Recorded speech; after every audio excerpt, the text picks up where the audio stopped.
Hello all, welcome back to my YouTube channel. ഇന്ന് നമ്മൾ English ഗ്രാമറിലെ adverb എന്താണെന്നും അതിൻ്റെ കൈൻഡ്സ് എന്താണെന്നുമാണ് നമ്മൾ പഠിക്കാൻ പോകുന്നത്. അപ്പോൾ ഇതിന് മുന്നേ ചെയ്തിട്ടുള്ള ഗ്രാമറിൻ്റെ വീഡിയോസ് കാണാത്തവരാണെങ്കിൽ ജസ്റ്റ് ഒന്ന് പോയി കാണുക. അപ്പോൾ നമുക്ക് വീഡിയോയിലോട്ട് പോകാം. അപ്പോൾ നമുക്ക് ആഡ്വർബ് എന്താണെന്ന് നോക്കാം.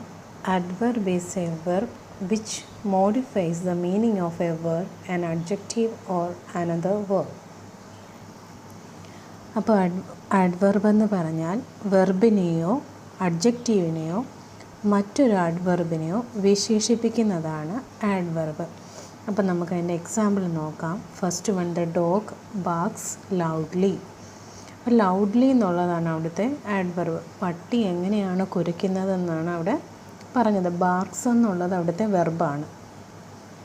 Next one, tortoise walks slowly. Slowly എന്നുള്ളതാണ് അവിടുത്തെ adverb.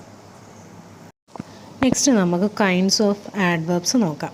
There are 6 kinds of adverbs. First one is adverbs of time. Second one, adverbs of number or frequency. Third one is adverbs of place. Fourth one, adverbs of manner. Fifth one, adverbs of degree. Sixth one, adverbs of reason. നമുക്കിനി one by one ആയിട്ട് നമുക്ക് നോക്കാം. First one is adverbs of time. Adverbs that tells when an action happens. Adverbs of time എന്ന് പറഞ്ഞാൽ when എന്ന ചോദ്യത്തിന് ഉത്തരം തരുന്നതാണ് adverb of time. ഒരു പ്രവൃത്തിയുടെ സമയത്തെ കാണിക്കുന്നു, എപ്പോഴാണ് ആ ആക്ഷൻ നടന്നതെന്ന് കാണിക്കുന്നതാണ് adverb of time. Four example, I San yesterday. ഇവിടെ യെസ്റ്റർഡേ എന്നുള്ളതാണ് adverb of time. Second example, Sana will call you later. ഇപ്പോൾ ലേറ്റർ എന്നുള്ളതാണ് adverb of time. ഇനി നമുക്ക് അതർ adverbs of time നോക്കാം.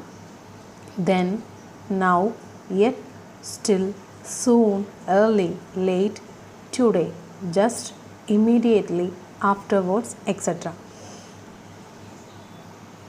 Next is adverbs of number or frequency. It describes how often or how many times something happens. എത്ര തവണ എന്നതിനെ കാണിക്കുന്നതാണ് adverb of number അല്ലെങ്കിൽ frequency. For example, she told me once. Once എന്നുള്ളതാണ് ഇവിടുത്തെ adverb of number അല്ലെങ്കിൽ frequency. She seldom danced.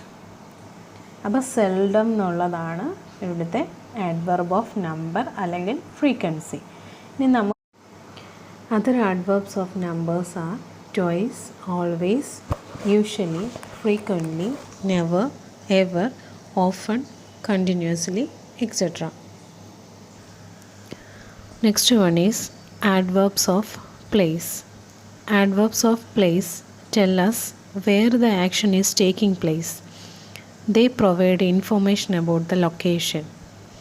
അപ്പോൾ adverbs of place എന്ന് പറഞ്ഞാൽ ഒരു സംഭവം എവിടെയാണ് നടക്കുന്നതെന്ന് പറയുന്ന ആഡ്വർബാണ് adverbs of place. For example, the boys are seated inside. So inside എന്നുള്ളതാണ് ഇവിടുത്തെ adverb of place. Next example, we sat outside. Outside എന്നുള്ളതാണ് adverbs of place. Other adverbs of place are where, somewhere, anywhere, near, here, down, up, above, ahead, behind, forward, backward, etc. Next one is adverb of manner. Adverb of manner tells how often or in what manner an action is done.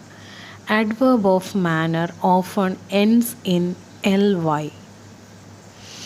അപ്പോൾ adverbs of manner എന്ന് പറയുന്നത് എങ്ങനെ അല്ലെങ്കിൽ ഏത് രീതിയിൽ എന്ന ചോദ്യത്തിന് ഉത്തരം തരുന്നതാണ് adverb of manner. adverb of manner മിക്കവാറും എൻഡ് ചെയ്യുന്നത് ly-യിലാണ്. For example, she writes neatly. Neatly എന്നുള്ളതാണ് adverb of manner. Second example, she sings beautifully.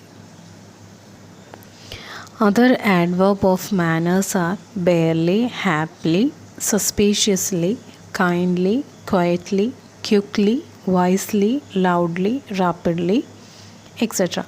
ഇവിടെ എല്ലാം നോക്കിയാൽ ശ്രദ്ധിച്ചാൽ മനസ്സിലാവും, എല്ലാം ly-യിലാണ് അവസാനിച്ചിരിക്കുന്നത്.